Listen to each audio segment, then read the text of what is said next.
Welcome back to Pictish Shorts, the usually short podcast from the Pictish Art Society. My guest today is Peter Yeoman. It's not a straightforward task to sum up Peter's career.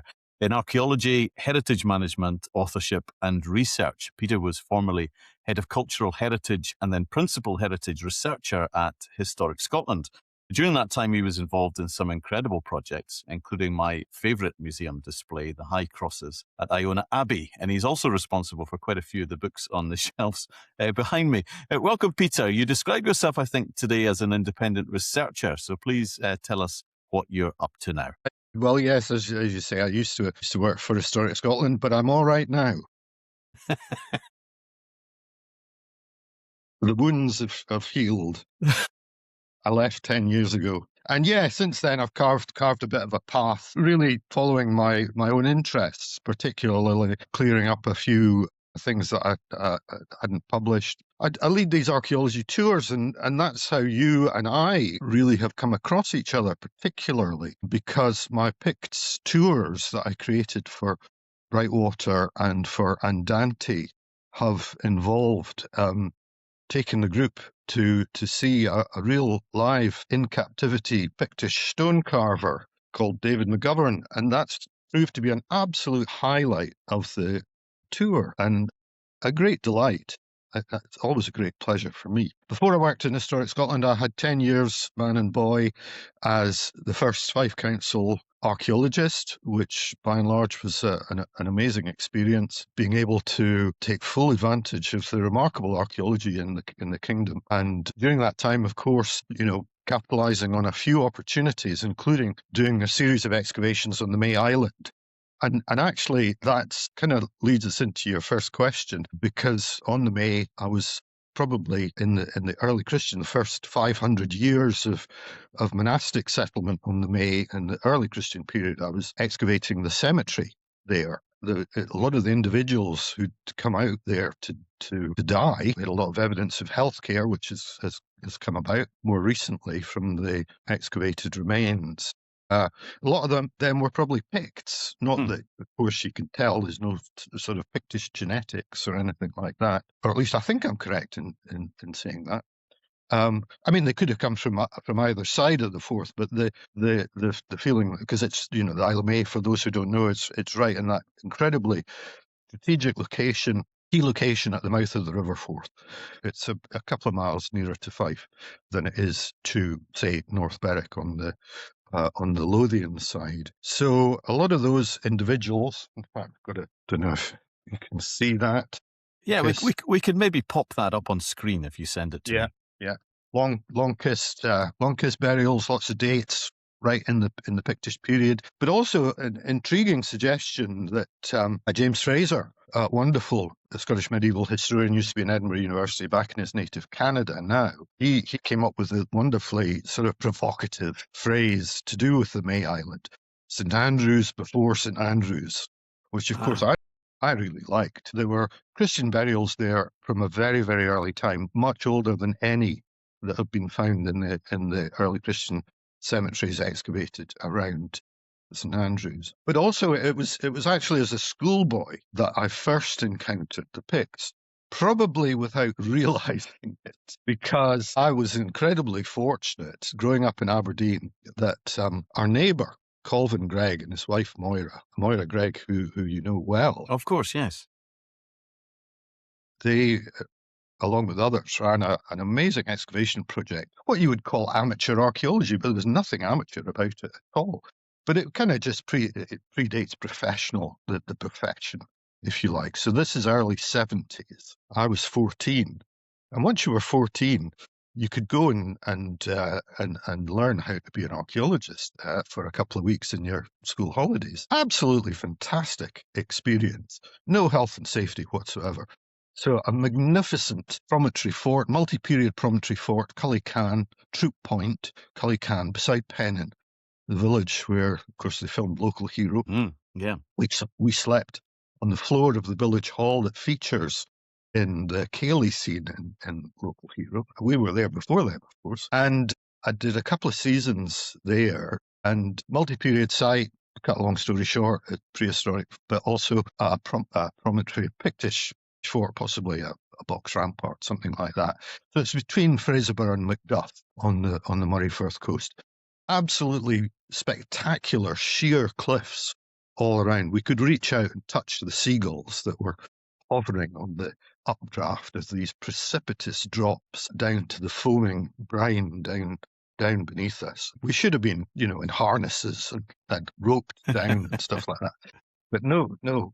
But the amazing thing about that site was not only were we dealing with the Picts in its multi-period development, but also that it spawned a whole generation of professional archaeologists as well, including Trevor Cowie at the National Museums, Gordon Barclay, Historic Scotland, James Kenworthy, and others. And marvellously, Moira Gregg and Laurie Wedderburn, Laurie was co-director on the project, lifelong friends of mine, they've recently published the results in the marvellous Tayside and Fife Archaeological Journal. Absolutely resurrected it from, because, it was before single context recording and kinds of detail recording and total station surveying and PD recording and so on.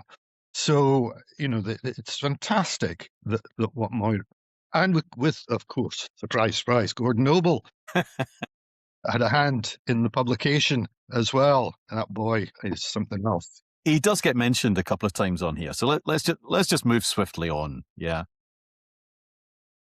So way back in my childhood, but also I suppose really it was the encounters with these poor deceased folk from the 600s, 700s, 800s, particularly on the May Island. And we just excavated a sample. We excavated a sample of about 50 from that period. I mean, there's probably about 500 in that cemetery out there. The earliest church that we got in association was around about 900. It was the first stone church, but I'm sure that there were timber churches before that. And the whole place has a kind of monastic feel to it, associated with the cult centre of an early saint of St. Ethernan, who, of course, gives his name to Kilrenny.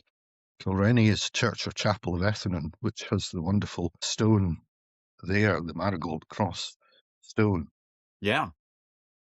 Whether Kilrenny was the centre and the May was the offshoot or the other way around, difficult to tell, but there was a relationship between the two. And Ethernan appears in other place names, particularly in northeast Scotland as well, and on inscriptions on cross slabs as well. So yeah, presumably the same. Fantastic. So that covers comprehensively your first introduction to the Picts. So what do you find most interesting about the Picts now? Well, the fact that within a short generation, and again, we cannot escape the name of Gordon Noble here, that the subject has expanded. Our knowledge, our understanding, our insights has expanded extraordinarily within the last 20 years or so. I mean, it's really, I don't think there's any other period or subject within British archaeology, maybe even in Western European art, which has developed so fantastically as the study of the Picts. And it's archaeology which has done that. I mean, I'm an archaeologist. I'm a dirt archaeologist. That's what I've been my whole life, really. I had a fantastic career in it, career in ruins. Yeah, it's that. It's the way that we understand so much now. I mean, I don't think we want to go too much down that road, because I think that the slightly mysterious aspect, which has always captured the public imagination, we don't want to lose that completely, I think, because that's so engaging. But nevertheless, we know so much more now. And excavations, Rhynie, Berghead, one of my personal favourites, East Lomond Hill, in Glenrothes, before Glenrothes. It's these are fantastic pieces of work, and the insights that we're gaining, and that hand in hand with the amazing developments that we've had in the study of the sculpture as well, and the way that it's all integrated. This is one of the key things that the study of the early medieval, early historic, early Christian period in Scotland is so fantastic, that interdisciplinary studies, the way that we all talk to each other. I mean, I'm kind of, I'm not really an academic. I'm sort of rather on the edge of some of this, but I've benefited from tremendous engagement on some of these projects I've been involved with, and we'll come to St. Vigeans, from all of these conversations that go on at meetings and conferences, it truly, everybody's supporting each other and developing the subject. It's that's what particularly attracted me to Pictish studies. I was a later medieval, I was a medievalist. I was like, if I had any expertise, it was in later medieval Scotland, abbeys, castles, settlements. But it really, in the last 15 years or so, it's been the early medieval period, which has particularly engaged me. Yeah, do you know, Peter, as a non-academic myself, I've always described this academic world of Pictish studies as being very open. Yes. Everyone is very accessible. It's always been that way. Very friendly, yes, and encouraging and interested in what you have to say. Yeah. If it involves the odd bit of alcohol, then more the better. Yeah, absolutely. And that, of course, brings us to the Pictish Art Society. Yeah. Yeah, I mean, let's move on to our next question and the increasingly difficult to choose categories. Your favourite Pictish stone or artifact, please be that. Yeah, that is a tricky one, isn't it? I think we have to go to St. Vigeans now. Okay, good. And the Drosten stone, particularly. Wonderful. This is swithering a bit because the St. Andrew's sarcophagus as well is right up there. Jane Geddes, our president of Pictish Art Society, wonderful Jane Geddes, has done an amazing job. She did a piece of work on the St. Andrew's sarcophagus, which I don't think has been published. Statement of significance for historic Scotland. That's something I do. I write quite a few of those in semi-retirement for historic Scotland. So these are statements which go onto the Historic Scotland website for each site, which basically says, and it analyses. It's an objective approach to why something is of national importance, national significance, why it's worthy of being in state care, basically. Jane did work on the St. Andrew's sarcophagus, which was really, and highlighted the fact, her words, it's our book of kells. That's how important it is. It's unique in Western European terms. It's an absolute treasure. And that's the wonderful thing about the stones generally. They give us so much, not just in art historical terms, which is really, really important, and they can be analysed in art historical terms, but also as documents as well, and illustrating, tying them down to key points in time of commemoration and so on. But anyway, back to Drosten. Yeah, because it's an amazing stone, and in Jane's volumes that we commissioned Jane to produce the volumes on that, which is the outcome of her research. I commissioned her to do the research for the St. Vigeans redisplay project that is just outside Arbroath. Literally Arbroath before Arbroath, because here we go again. because it is. Yeah. I mean, Arbroath is in the parish of St. Vigeans. Let's not forget that. Yes. Do you know, I walked last year, Peter, from Leicester Grange down that road, down to St. Vigeans, trying to get an idea of what that would feel like, as that castle-like kirk on the hill comes into view, and it's so special. It is an amazing place. And so the Drosten stone, it's a fabulous cross slab. The quality of the carving, teeming with lively, imaginative, and naturalistic carving of real animals, the animals of the Pictish forests, of wild boar, bear, a seagull, or is it an osprey eating a salmon? Yeah. The famous scene down at the bottom with the hooded guy with a crossbow being confronted by a charging, vicious, foaming at the mouth wild boar, real animals, creatures that they knew, the creatures that they loved, how they clearly interacted with nature, and the quality of the relief carving, it's just fantastic. And you and I have talked about carving. I mean, you've given me quite a lot of insights into the realities of carving stones like that, and the fact that say for the sake of argument, the majority of the hundreds of stones that we have were maybe carved in the 700s and maybe by 3 generations of carvers. Yeah. I mean, it's as simple as that. And these are amazing objects by the quality of the illustration, and of course an inscription. Yes. This is so important for Pictish studies. We've got literally 3 or 4 inscriptions, something like that. Dublin Cross is obviously a great one, the marvellous work of Kate Forsyth in deciphering that relatively recently. Amazing insights there, and the sort of slight enigma of the Drosten inscriptions. Beautiful little panel in the side, lovely carving of script on the side panel down at the bottom, so you'd have to be on your knees, maybe venerating, looking at it, and a combination of Latin and Pictish. Personal names: Drosten, Fergus, great Pictish name, and Uret, whoever or whatever Uret is. And are they Pictish kings? Are they saints? Are they donors? Are they a combination? And we still don't know yet. Although in Jane's volume, Thomas Clancy's done a marvellous job, real analysis of the great variety of permutations of what these few lines, of text might be. So that one's got to be up there. Fantastic. A great choice, yes. And the script itself, isn't it? The font is a beautiful thing. Yeah.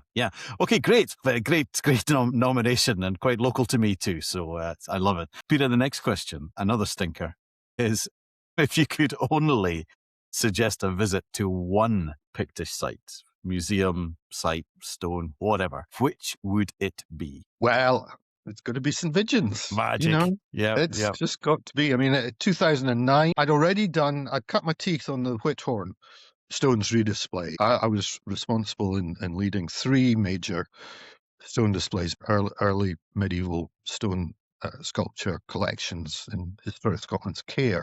Whithorn was 2005. I learned a great deal from doing that.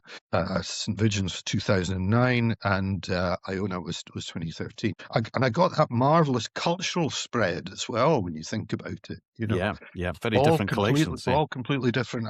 And one of the things I was very keen to do in that was to make sure that the unique character, the geographic character, the ethnic character, the political character of those places that produced the stones, the result of all of that, those people, they're all different. The materials that we used in the displays are all different. There's a lot of thought went into that. Also, a lot of thought that because this was the first time in over a generation that anybody had done it. I mean, the Museum of Scotland had been done just before, so I did learn something from that. But there are some issues with the way that some of the stones are mounted and presented there that I'm not so keen on. But you can only get the museum display or the conservation that the times allow, basically, and hopefully we can continue to move on.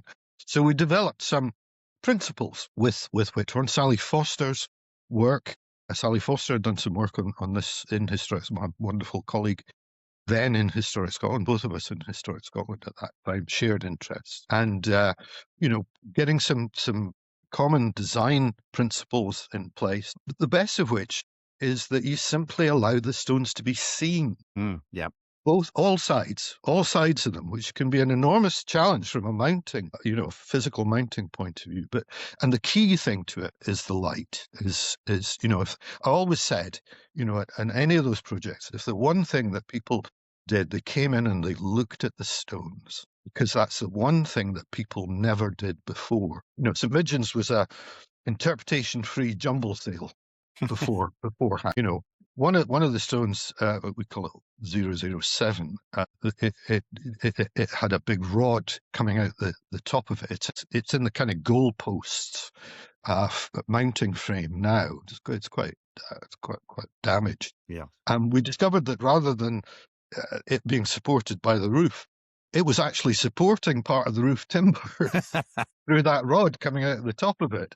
So we had, lots and lots of challenges, lots of engineering challenges, wonderful colleagues in Historic Scotland, engineers and architects who I worked with on that. And then, of course, the key to it was Professor Jane Geddes. Mm. And so the key to all of these is the research. The 3 R's: research, research, research.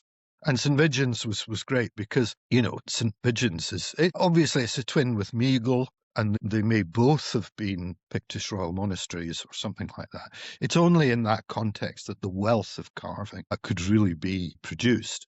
And Jane did an amazing job there because, and also the late Nigel Ruckley, who looked at all the geology and the stone sourcing. And we identified a particular group of stones which came from a particular quarry, which you'll probably know. Yes, Balmashanner.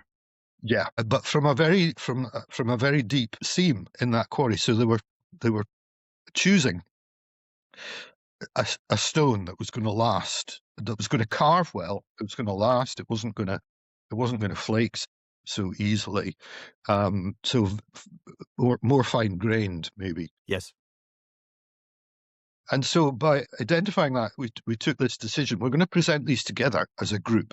We can make that interpretive leap that here is a group. And each one was so amazing. There's a massive freestanding high cross.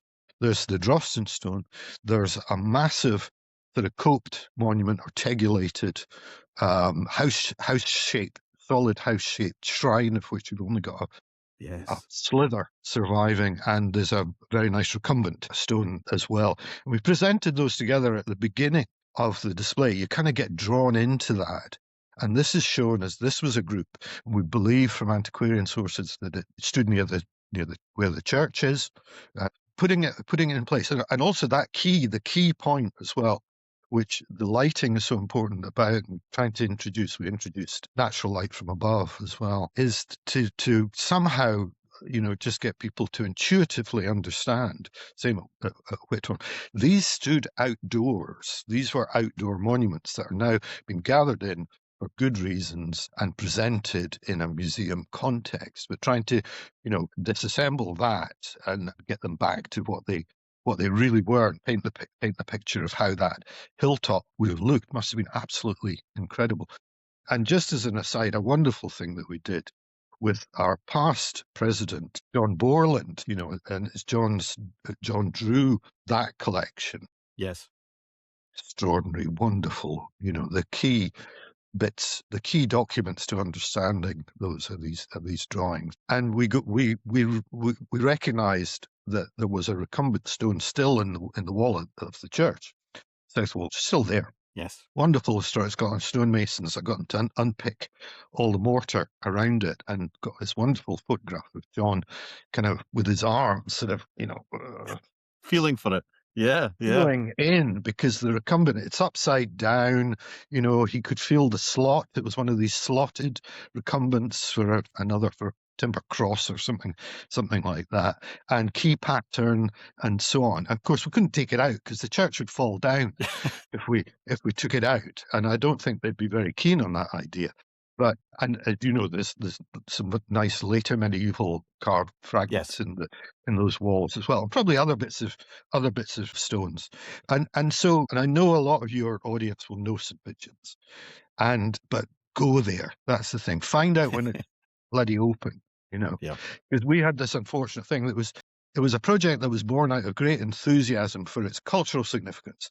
Nothing else. It was never going to make any money. We knew that. Tiny visitor numbers, but it's hugely important. That's what Historic Scotland is all about, or should be all about. But we did it on the cusp of a complete change in management that went from, we're doing this, we're going to spend a good bit of money on it because it's important, to, oh no, we're not going to open it though because it doesn't make any money.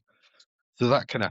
It's a curious one, isn't it? And I think one of the most disappointing things about St. Vigeans is that we've still got all the road signs pointing to it, Pictish stones. Yeah. You imagine so many people, as actually locals at St. Vigeans tell me, it happens so often that people turn up and they can't understand why this beautiful little cottage in this incredible setting the door's locked, Yeah. Line of weavers' cottages, I suppose. Yeah. And of course, the idea of that collection of stones being displayed anywhere but in that context is unthinkable. So I didn't want anything in the design to detract from the stones themselves. We once had a senior colleague, and she said, "Oh, this is about stone, early medieval stones in general. Oh, they're just too grey, aren't they? Yeah, goodness Get me. a life, Aye, get another job." aye. That's brilliant. Peter, let's move on to the last question. And this was my question. And it is, which of the many lost stones, fragments, or artifacts would you like to be rediscovered before the end of us all? Yeah. Which one would you like to suddenly turn up? I think, well, there's a couple of things there. First of all, and it's illustrated by the new Aberlemno stone, which, of course, you've been involved with at Gordon Noble again, of an excavation of a site near that extraordinary group of stones. There are new stones to be found. Yes. So, that's very exciting. And we do hope that within this is kind of the Holy Grail in a way, isn't it? Archaeological contexts producing sculpture. Yes. That's got to be something. And hopefully, and this is the great thing, who knew that if you excavated any of these sites, you would find stuff? Who knew? Yeah. I mean, I've always been an advocate for digging holes in the ground. I mean, I'm sorry, the story's got, I'm not very keen on it. And I was involved with that. A very, very good reasons often, that you want to leave some of these places absolutely sacrosanct. Others, where opportunities arise like that, we really have to capitalize on them. So, yes, digging holes in the ground and unlikely sites. I mean, that kind of sums up what Gordon Noble has done over the last few years. But also, second part to that, going back to what we were talking about before, the Drosten stone, inscriptions. Oh my goodness, wouldn't it be wonderful? Because we are not unlocking the Pictish language or Pictish writing sufficiently. And so if there could be any documents, lurking underneath a later medieval bit of parchment or something, but also stones with inscriptions as well, because that's going to help us so much to unlock so much more. And of course, remember, I'm the one responsible in giving the vote of thanks for Gordon Noble's magnificent presentation to the Society of Antiquaries of Scotland about a year or so ago. I was asked to give the vote of thanks, and I ended up with the deathless lines, referring back to that famous book, The Problem with the Picts. Picts, nae problem. It sounds like that should be on a T-shirt. Anyway, listen, Peter, thanks for taking the time to join us today. You'll be very pleased to hear that I've been rereading your book on pilgrimage in medieval Scotland. The good book. Yeah, it's really got me thinking. Not so much about all those well-known northbound pilgrimage routes, to St Andrews, but about those lesser documented southbound routes from Brechin via that arc of churches down to St Andrews. So I'm off for a walk this afternoon from across that you and I both have a great affection for, the Camas Cross. Marvellous. Down to St Bede's, just trying to imagine what that felt like in the 12th century. That's a special stone. It is indeed. Peter, thanks very much for joining us today. Much appreciated. It's been a pleasure. Thank you.